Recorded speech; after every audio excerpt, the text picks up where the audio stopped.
Welcome to Doctors of the Baobab, a podcast where we delve into the rich tapestry of experiences, challenges, and triumphs that shape the diverse journey of doctors of African descent in Africa and the diaspora.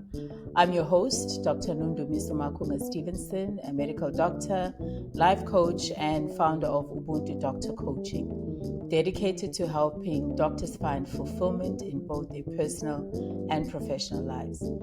On this podcast, we go beyond the white coat to get to know the doctors we admire and respect.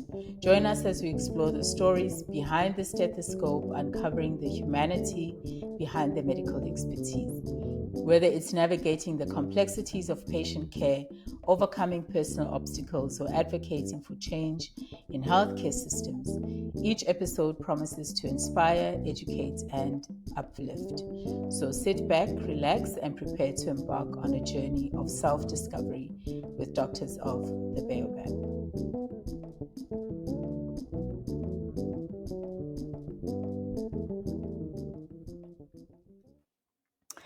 I'm so excited today to introduce Dr.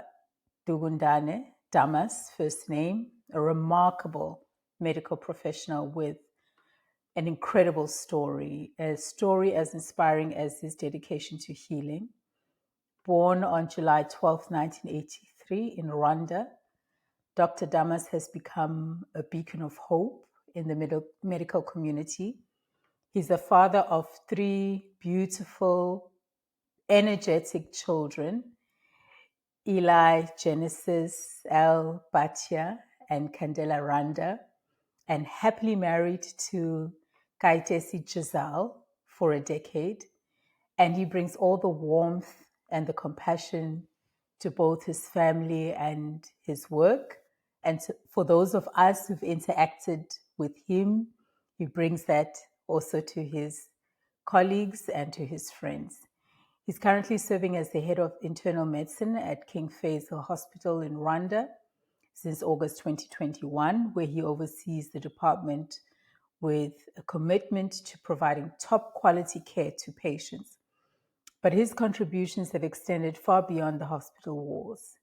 He's deeply involved in shaping the future of healthcare in Rwanda, and something that he is passionate about, serving as the president of the Rwanda College of Physicians since July 2022. Dr. Damas' journey to this point has been one of immense resilience and determination. Despite enduring the horrors of the genocide against the Tutsis in Rwanda at just 11 years old, losing his family amidst the violence, he has chosen a path of forgiveness and a path of compassion. From those dark times, he emerged with a mission to heal and to advocate for justice in Rwanda. His academic achievements are also a testament to his dedication. He has earned his Doctor of General Medicine degree from the National University of Rwanda in 2009, followed by a Master of Medicine in Internal Medicine from the University of Rwanda in 2016. But he didn't stop there. He pursued a medical oncology fellowship certificate from Tata Memorial Hospital in Mumbai, India, in 2018. And his commitment to improving healthcare, especially in the oncology space in Rwanda, is matched only by his passion for advocacy. He has lent his voice to articles shedding light on Rwanda's medical successes and the challenges faced by its people, proving that his dedication to healing goes far beyond the hospital room. In Dr. Damas Dukundane, we find not only a skilled physician, but a symbol of hope, a reminder that even in the darkest of times, there are those who choose compassion, people who choose healing, a relentless pursuit of a bright future, and we have them amongst us in the medical profession. Welcome, Dr. Dukundane, and thank you so much for sharing your insights and your stories with us. It's such a privilege to call you a friend, a privilege and an honor to call you a colleague. And I'm so, so, so excited to be speaking with you today on this podcast because you are truly, truly, truly the epitome of the baobab, the strength of the baobab, and how you lend shelter to me as a friend. So I really, really appreciate your time for being part of this interview. Welcome. Sorry. So you started telling me about your father. You said he was a quiet, soft-spoken person. I was telling that it's unfortunate that we define our lives around the sad events of discrimination that happened in this country. So in 1959, that's when what we hear in the history, what we learn from history, Rwanda was colonized by the Belgians, and there was Tutsi monarchy on power, and it was the time of democratic movements where all countries in Africa were trying to get independence. But what happened in Rwanda is that instead of having the Rwandan population getting rid of Belgian colonials, the Belgians and what they called majority of Hutu took time to overthrow the kingdom, which was Tutsi, from what they say. But literally, Tutsi was not a ethnic group. It was a class. So if you are in a higher class, you have cows, you have power, you have uh, you know influence. You were classified as Tutsi, and there was a culture of merit. But from that time, it became fixed, even in their identification cards. So during those times, 1959, that's when basically those violences started. And my father was 12 years old, and luckily he survived those first violences, and um, and unfortunately for them, then there was a Hutu taking power from 1959. The families of Tutsis who left the country and many who were killed, but the ones who left the country, they tried to come back afterwards because they were relocating in neighboring countries, Burundi, Congo, Uganda. So they tried to invade Rwanda afterwards, uh, to reclaim their land, to reclaim their country, but they were not powerful enough. So, and that created a sort of underlying conflict. The Tutsis who remain in Rwanda were mistreated, segregated, and had no justice to what happened to their families.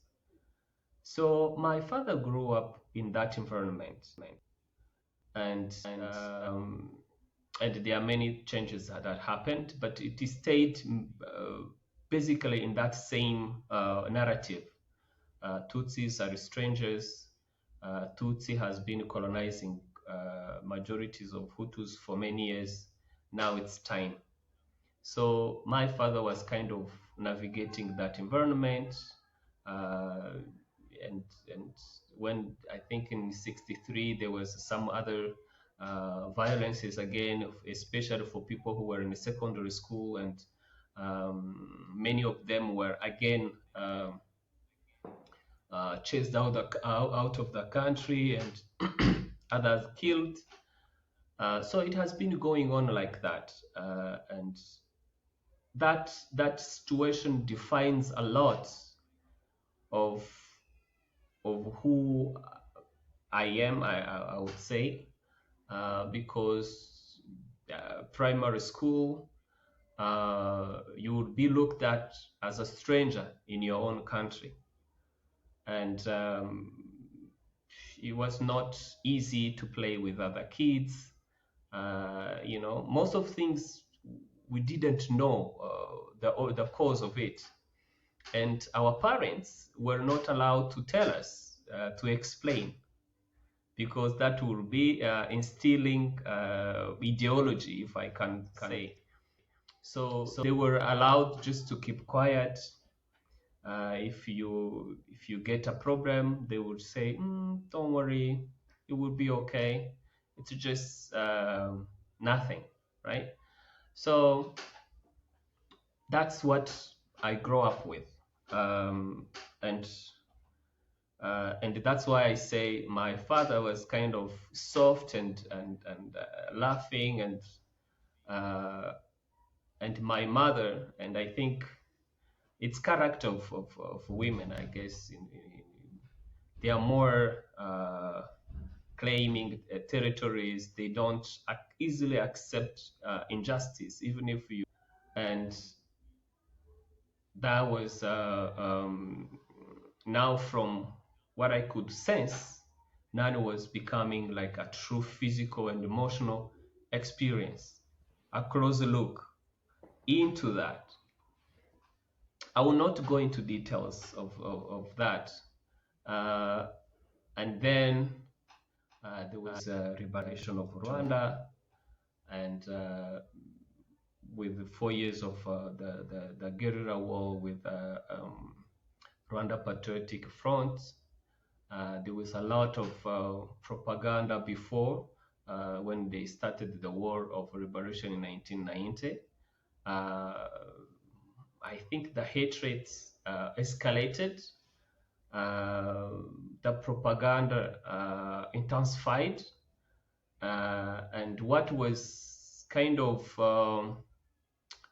in the culture of everyone became even explosive outside, saying like, "Oh, you have been mistreating Tutsis, and now they are brothers and uncles and are coming back. What do you think will happen?" So things like that, and kind of created hope in some people who are in Rwanda, Tutsis, who say, "Okay, maybe this is the only way of getting out of this problem. We know many of us might die, but maybe people who survive will be free and will live happy." And also, I remember it was a time when there was a lot of Christianity movements. People were saying 2000 is the end of the world. There was a lot of teaching around, things are going to be worse. So I grew up in that set of things. 1994, I survived. There is a lot of rehabilitation were happening with the Rwanda Patriotic Front. I remember one of the ministry at that time, that after the government of unity, was Minister of Reconstruction of the country and the reintegration of refugees. So most survivors were part of were being taken care of with that ministry. That's how I went back to school. They were paying school fees. There was a survivors fund that were helping kids and families like that. So that's how I went back to school. But through all those injustices, I was trying to understand what really lies deep down into why does a neighbor turn against their neighbor. When I look back in my rural area where we grow up, we shared everything. I don't think there was something that was particular that those Hutus were getting from the government, except maybe a sense of belonging. They just belong to the mass, but I don't think they particularly benefited anything. We're going to the same market, we're going to the same river to get water, we're getting to the same school, uh, you know, except that there was some form of discrimination to go to be a military, for example. You could not be a military if you are Tutsi.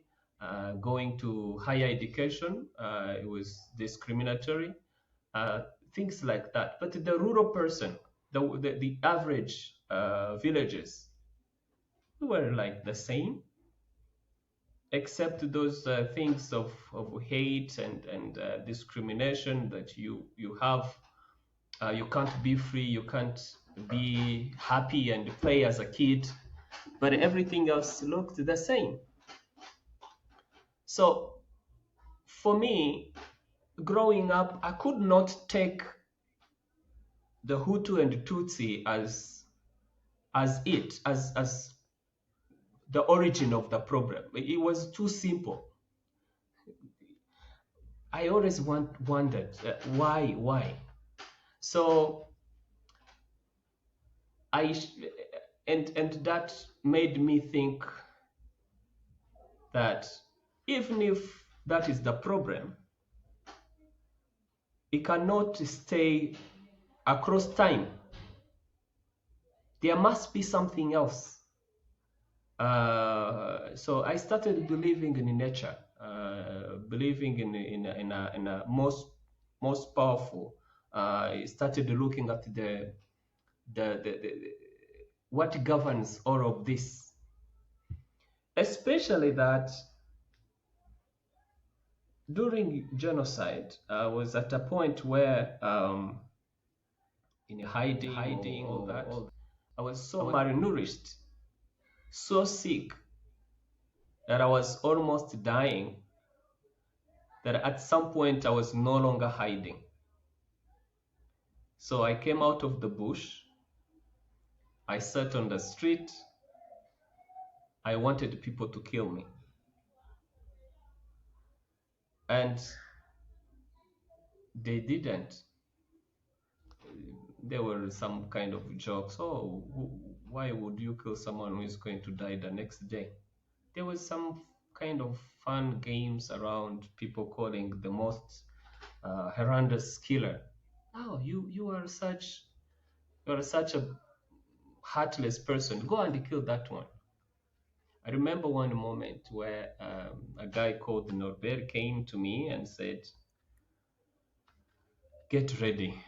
I'm going to kill you and I'm going to stop this suffering." So I asked him to pray, and then so he can kill me. I remember I took this like position of infant in a fetus, and I prayed, and I waited for him to hit, because they were using this stick with something like this with nails, and I waited, and he didn't. When I looked back, it was like dark. There's it was late, like maybe 3 hours. I lost notion of time but what I know is that I waited for him to hit my head and die, but he didn't. So anyway, there was um, there was a health center around of one of the religious women from. She was a religious nun from Germany, and one of the night guards to this health center was a killer, but the nun was not supporting the killings. So they heard about my story, that there is a kid that is there, malnourished, very sick, and killers have waited for him to die by himself, but he's not dying. And what I heard that is one time people went to the nun, the chief of that health center, to accuse him of killing people. So for him to prove his innocence, he came on the street, pick me up, take me to that religious health center, and that's how I survived. And from there, journey to Burundi, and then I came back. Then I went to primary school to finish my school, and secondary school in Butare, then in Kigali, and here I am. So that is to explain why I always took this injustice as something that is not possible if it's only engineered by humans. It was not fair. If there is God, and if there is a higher being, the laws of universe, they cannot allow such thing. And that's what I always displaced, that hate from individual person. I could not just think that it's a Hutu who hates me. No, I thought that I was always thinking that there must be something bigger. And me and this Hutu, we are all victims, because who likes being hating? Every morning wake up hating someone. It must be a burden as well. I was on that's maybe the most suffering side, but I think that I choose to believe that the one who hates is also burdened. It's simple like that for me. And that thinking, that way of thinking, is what I think is shaped me up to this day. That goes to what I do. I know we are all capable of evil. That one I have no doubt. And I know that what grows in you is what you feed. If you feed the hate, you become a monster. Simple. If you feed love and kindness and understanding, you can be as good as an angel. I have seen that. I've seen people who are selfless and trust strangers, love without condition. So if that exists, on the other side, there are people who hate the people they know, and they know for sure that there is no reason of hating them. So people love without condition, and people hate without condition. And for me, I'm always curious, what governs that paradox? Why such thing? Why such contrast? So I guess that's the principle of and I don't think that I'm a victim in this situation. It's unfortunate to be in a position where you have to experience all these things, and I'm privileged because I know there are many who didn't survive. In fact, most of my family died in 1994. There are survivors who could not survive even after surviving, because pain, wounds, suffering, anger were too much to survive. So, and it's still happening. People say never again, never again. No, until we know, until we understand, until, like you said, until we go to the roots of issues, that will always happen. Make no mistake. People say, oh, never again, human rights, oh, whatever. No. it's a work a work that everyone has to take individually. Otherwise, there is no way. We are all capable of evil, and we are all capable of goodness. And it depends on what you feed. And that is on individual level. Then there is also like the social, there is also community, there is also global. So the magnitude of the hate, discrimination, or the magnitude of self-love, of kindness, of peace, takes shape from, the seed to the fruits to that's it. It's simple like that. So I think we have discussed this before during your coaching. People say, "Oh, you were here. You probably thought about that a long time ago. You achieved this. You work hard." No, I don't work hard. I don't think I work hard. I don't think I'm smart in any way. Um, I have no choice. I choose to have no choice. Because when you're having a choice, it depends on how alternative relates, right? So if you think you can choose this or that, you can choose to be good or bad, then you have a choice.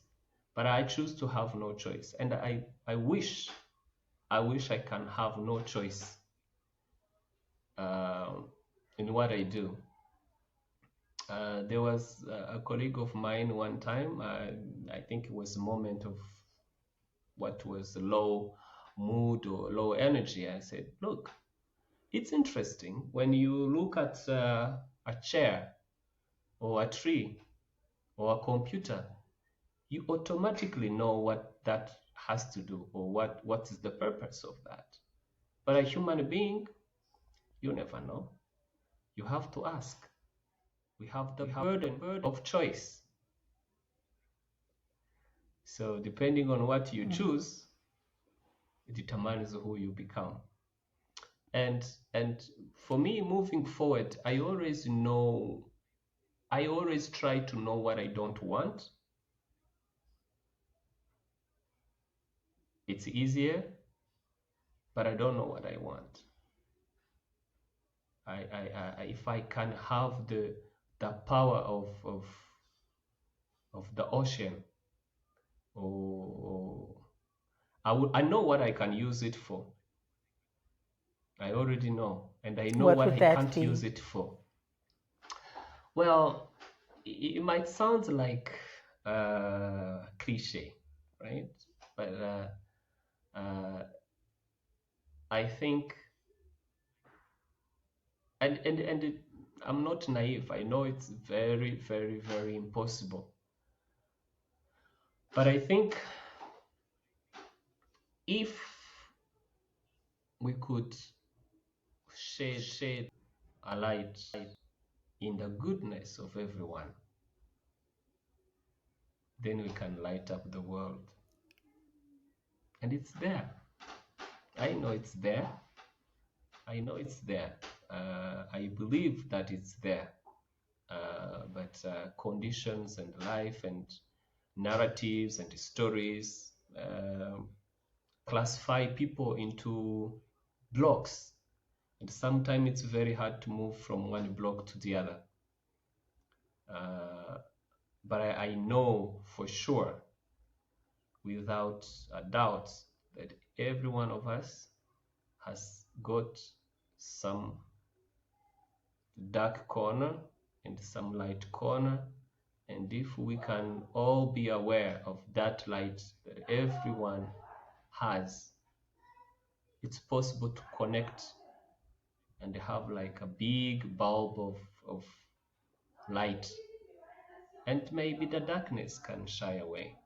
So profound, so touching, so painful. What you're sharing in terms of the experiences that you've been through. I want to just understand a little bit about what you think makes the difference between yourself, who has taken this journey of looking at the goodness of everybody, versus somebody who went through the same or similar experiences you did, but as you said, they did not survive, at least in their psyche. Physically, yes, they are alive, but not really able to survive. What is it that you have chosen that keeps you going, that makes it so that you are able to, or at least according to everybody else, accomplish so much, right? Achieve so much, compared to somebody that gave up hope and lost the desire to live life to the fullest, even though they had similar experiences that you had. You know, human experience is sometimes I even think that life doesn't start here. In my quest of exploring why, sometimes I just feel like maybe things are just the way it is. Maybe we are just here as actors. We are assigned the roles to play, and maybe that's it. Maybe we should not worry too much, uh, because there was one time a doctor called James Orbinski. He's Canadian. He was head of Médecins Sans Frontières in Rwanda in 1994. And apparently he came to Rwanda from Somalia. He was in Yugoslavia, and they received Nobel Prize in 1999 in Sweden. So he made a movie called A Humanitarian Dilemma, and he came to Butare. I was in medical school, and I remember when he left. I remember writing to him because I was always looking for someone who had similar experiences and was not consumed by those experiences. And I don't know if I ever told anyone else, but I said, why don't I feel hate? You are a doctor. You have seen how humans can be. Why can't I feel hate and anger, and why? And up to this day, I don't know. I don't know. Because if I do, it will be destructive. I will not have anyone else to blame. I have an opportunity to live. I have an opportunity to enjoy life, to help other people if I can, and to make mistakes, by the way. I'm not claiming to be an angel, but that being said, I don't choose intentionally to be angry and to revenge. So it's a Hobson choice. It's one choice. It's not. I don't think there is another. There is, and by the way, I think it's selfish. It's selfish to think like that. Why? I think it's the best selfish decision you can ever make, to just say, and it is possible. It is possible. You just have to believe like that. I know it's very hard. If you have ever had any addiction, you know it's how can I say, overpower. You know, you want to do something, but you find yourself doing something else instead. So I know how hard that can be. The hardships that you experienced, did they in any way impact or influence your decision to become a doctor? Yeah, absolutely. When we made the choices to go to medical school, they were giving three options to choose from. And for me, I choose medicine in the first position, I choose medicine in the second position, and I choose agriculture in the third position. And my message was, if you don't give me medicine, give me medicine. And if you don't give me my first two choices, then I have no choice. So for me, it was simple. Don't make it three, just make it two. I want medicine, I want medicine. And if that's not there, because that's my choice, then maybe a farmer. Mm-hmm. And what attracted you to medicine? What was the compulsion? If you think about it, it's the only place where you have a win-win system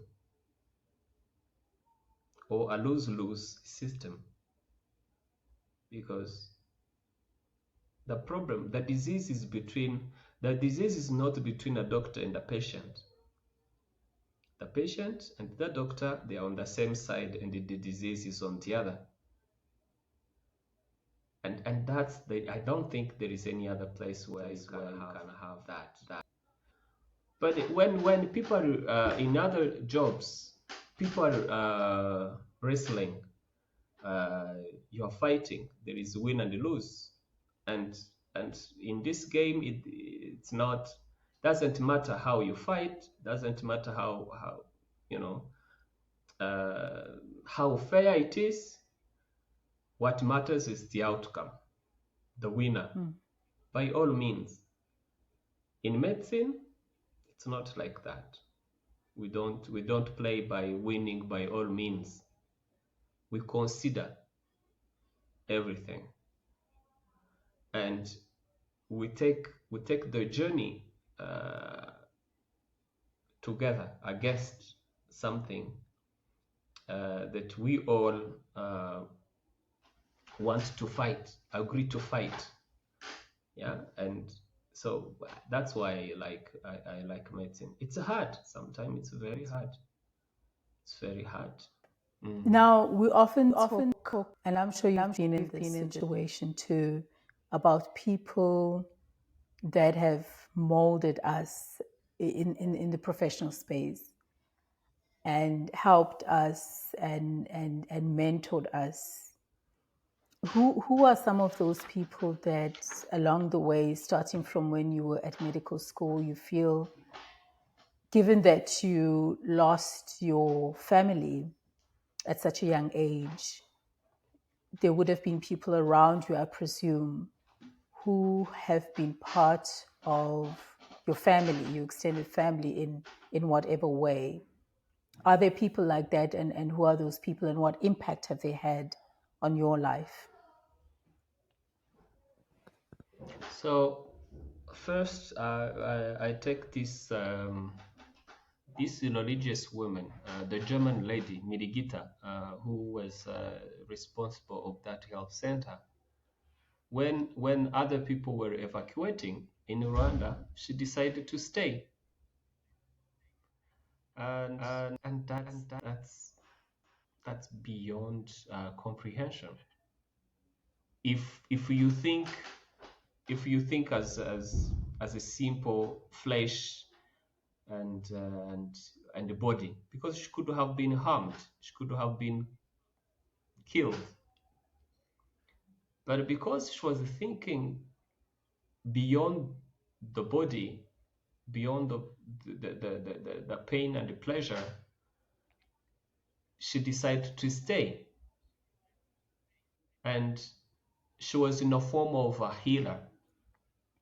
And I think that somehow created something in me. So I would say that there are many people um who really shaped me in terms of what I decided to do. And I will not put the names, but I would share what they have in common. What they have in common is trusting the stranger. Uh, People who do not impose their will, but they are ready for anything. So people who invest without necessarily knowing where things will go, but just trusting that uh, what they are doing is right at that moment. And by the way, I meant to ask you, where did you get baobab? Last week when we were in Ikibuye, people told me about the seed of baobab, how it's a very small seed that goes out and becomes big. So now that I'm thinking about that, is those people who don't know about the baobab, how big baobab is, just have an idea of the potential that any seed can grow to become, and take chances. Those people, all those people who helped me along the way, had that thing in common. And and yeah. Wow. Wow. And you're right. You're right. You know, Most of them women. I don't know why. I guess women are very intuitive as well. So there is maybe a piece of us that understands or feels potential. Women tend to be a bit more spiritual in that regard. So we use our intuition, and that maybe guides us in seeing somebody for who they are and seeing the potential beyond the flesh, maybe at a spiritual level. We tend to be more tuned in to that. You grow That might seeds, be right? exactly. You grow seeds. Exactly. That's right. We grow seeds. That's exactly what we do. We grow seeds, and we give life to those seeds. That's exactly what it is. And thank you so much for sharing that about your mentors. Now, something that we talk a lot about in coaching, especially physician coaching, is resilience, right?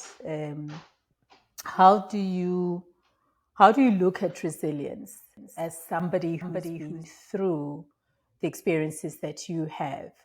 I think a lot of us can hardly imagine having gone through near death, let alone the level of violence, the level of loss, the level of grief that you've experienced at such a young age, and being able to understand the amount of resilience, the sheer amount of resilience that one would have to have in order to be able to continue in life. How do you look at resilience from your perspective? So, resilience is a very beautiful and tempting term, but it's something you only realize looking backwards. People who are being resilient, they don't know they are being resilient. They are living daily lives. They are living their daily struggle. But when you look back, you're like, oh, such resilience people, such a resilience individual. And really, honestly speaking, I don't like that. I don't like. I understand what it means, but resilience is a term that is used if it's not used by yourself. Most of time it's used to say, oh, you are strong, but I cannot be like that. Like it's more of, wow, you are resilient. But people are being resilient. They are not planning to be celebrated one day. They're not saying, oh, let me be resilient so one day I can be celebrated. No, no, no, no. They are struggling every day. They are failing multiple times. But then when you look back, you say, okay, you are resilient. So if you ask me, the perfect world, people should not be resilient because there should be nothing to be resilient about. Life should be flowing, like, So if we encourage resilience, at the same time, we mean that we will put people at trials. So again, it might be weird to think like that.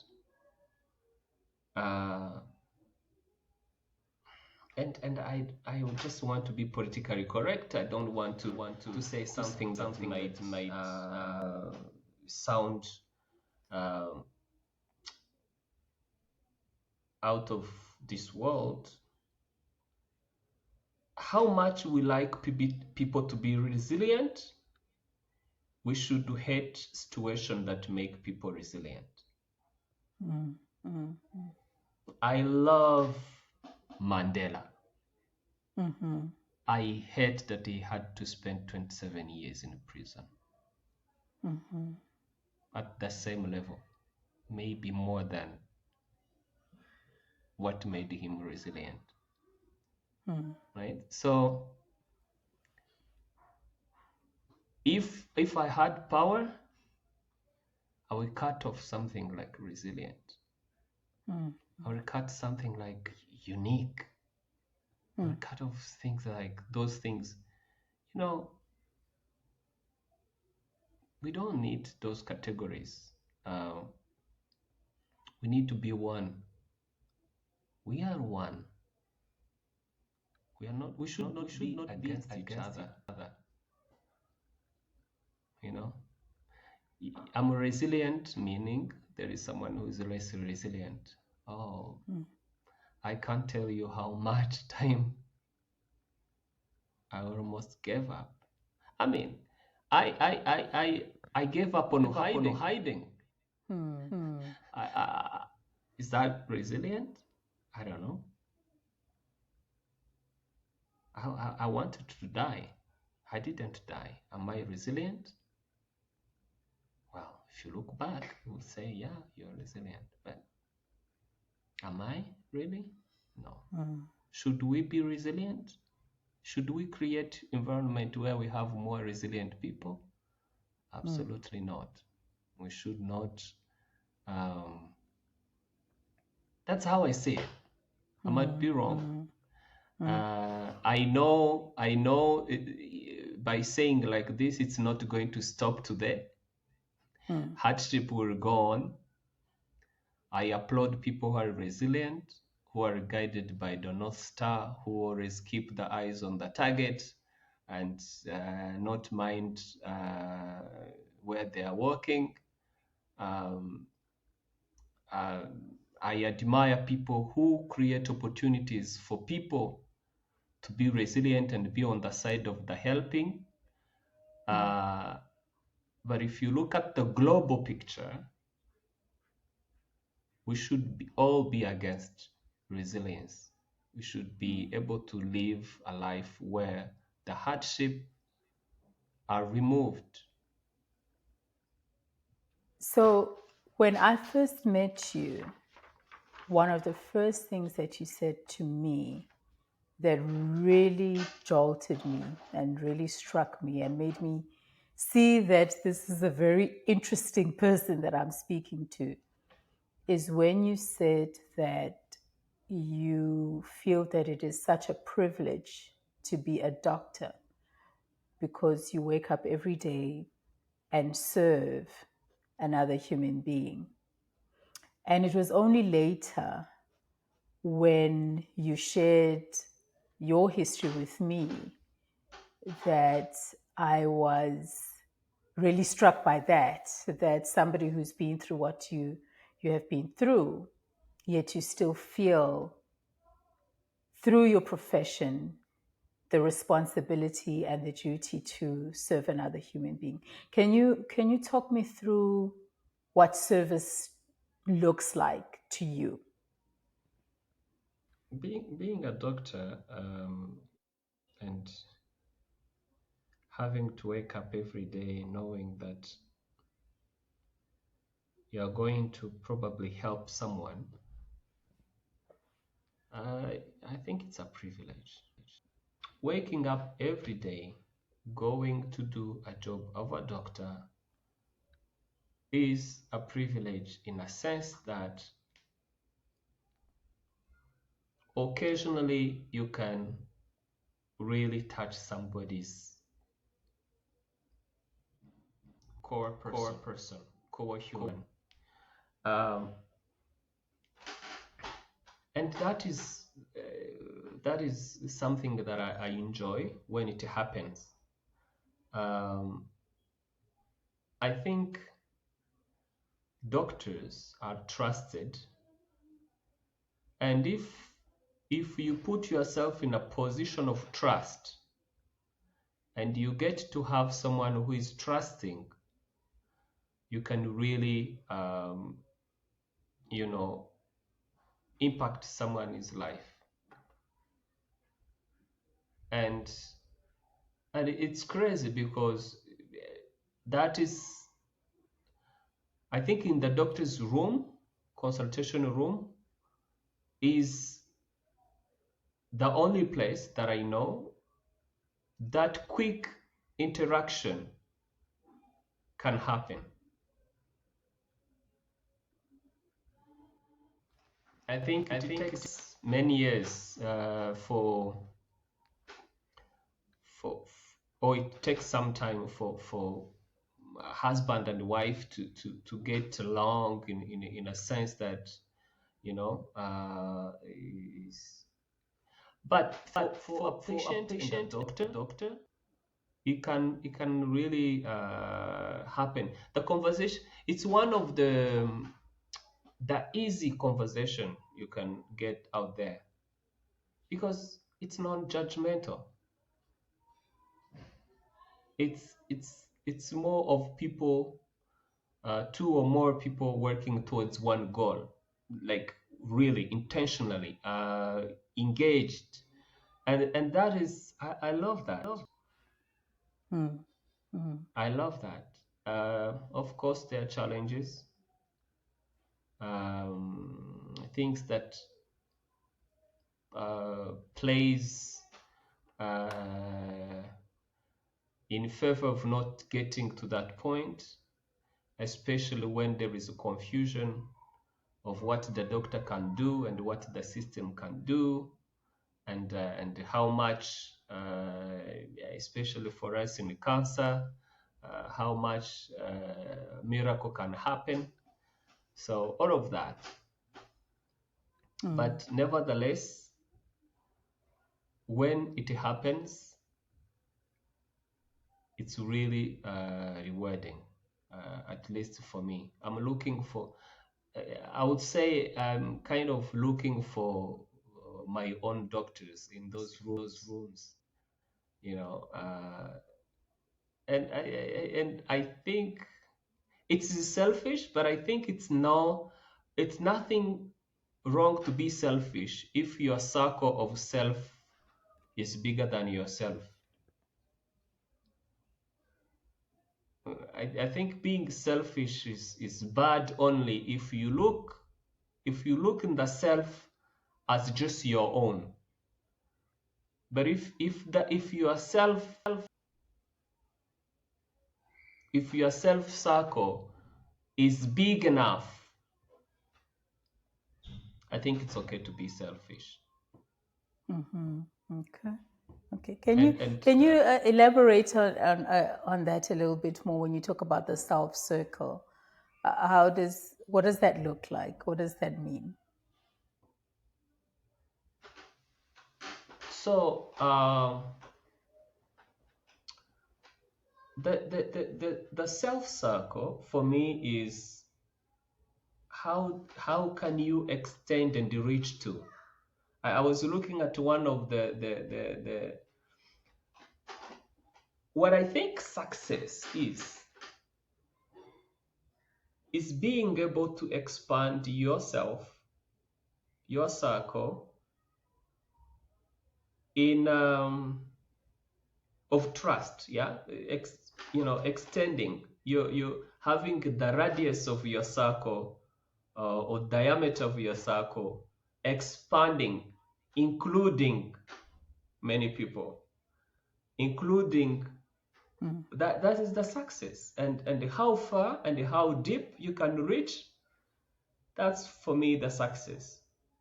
So every day when I go to work, I'm extending my circle, because truly I know that these are people we are on the same side. That's given. And I want to deserve the trust that I'm the same side with them. And when I win one of those, I know it's a true winning. It's yeah. And it's not like I'm only winning as gaining, but I let myself won as well. It's like we serve the same thing. So two becomes one that is bigger than just single two. Like that team, that synergy is bigger than just two separate individuals. Right. Yeah. So working synergistically with your patient, having the same purpose and supporting each other through the patient's journey following the diagnosis. That's very profound. When you think back now on how far you've come, and in terms of your career and in terms of your personal life, what do you hope to leave behind as your legacy? What will people say about you to date? They'll probably say I'm resilient. But if deep down I've connected to strangers, I don't know, I don't need to know how many. They can go and live in private. But if somewhere in this world there's someone who says, oh, I met this guy, and since we met, I think my life have changed a little bit for the better. That one, I'm up for it. That's awesome. That's awesome, and I can definitely tell you I'm one of those people who say that So things are thank you, thank you. are better. Life is better for knowing you. What do you think people say about you Uh-oh. in your Huh. absence when they talk about you? If I was in someone else's shoes and look at this guy uh, who just comes and fill in the room and like is very controversial in the traditional way of we see things, I would say, who do you think you are? And I will be more comfortable responding to that question than thinking what people think about me. If yeah, I know I can be intimidating. So honestly speaking, I've been I've been in a situation where now I feel like I know I'm not going to harm anybody. I don't feel like I want to hurt anyone. Honestly, I always check. I try to check. I wish I could have some people who check more, who has a second look and say, "Hey, Damas, come on, that was not okay." I always want to check that. Last week, that when I was in Kibuye, we were having a conversation. I felt bad for two reasons, for two occasions. One, I found a medical student or an intern doctor and said, "Where did you train?" Right? You see this dark face, and I said, "Where did you train?" So truly, the question I wanted to ask was, I don't know, I haven't seen you in this training in Rwanda. Maybe because I know there are people who trained like China, Philippines, and other places. So I wanted to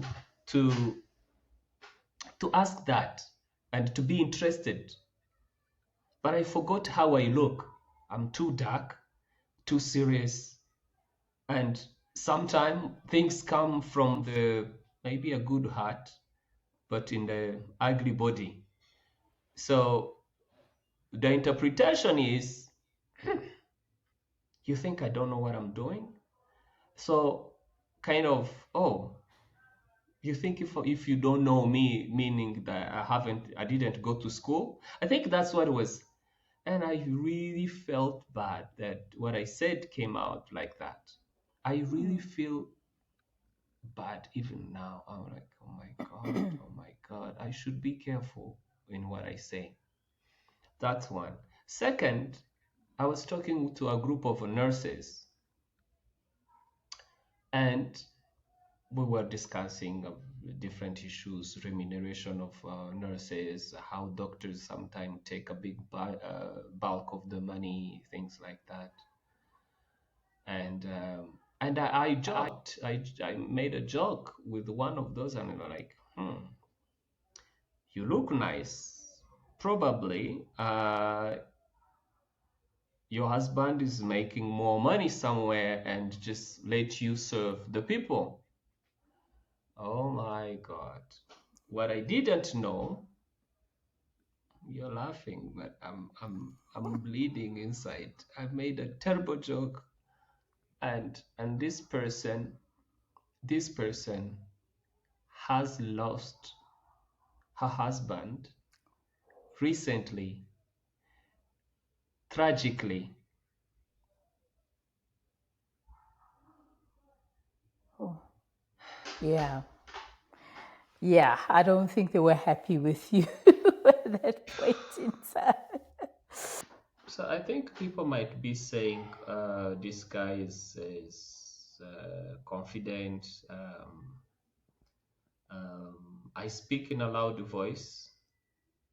My wife always says, maybe you have problem with your ears because I speak loud. And and I probably insist to make my point. Um, I'm not careful. I have the blind side of thinking that I can't harm anyone, so that I end up harming them without knowing. Um, yeah.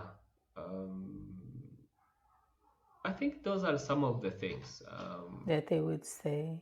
No, Yeah. certainly, I think people who have met you will always come away with many positive attributes that they can say about you, and certainly one of them is your passion for your patients. As I mentioned, one of the first things that you made very clear to me about yourself is your dedication and your commitment to your patients, which was very refreshing to hear from a fellow doctor. What is your biggest fear? Maybe losing sight of the details, the small details of life.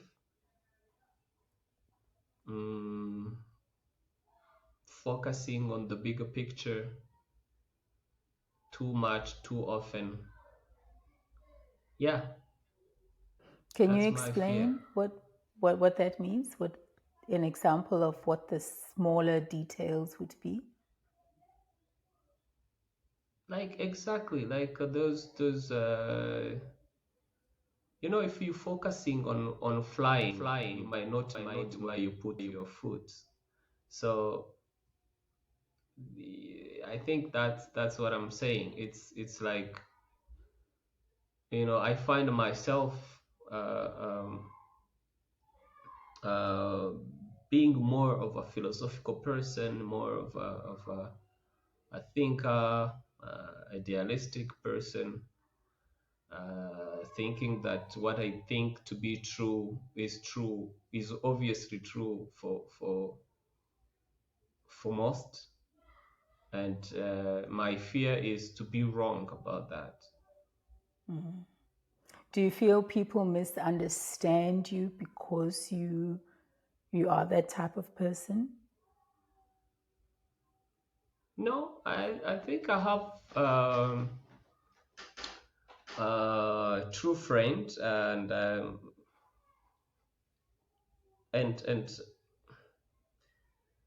there's someone who said, you know what to do with maybe $1,000, but if you have $1 billion, what do you do with it?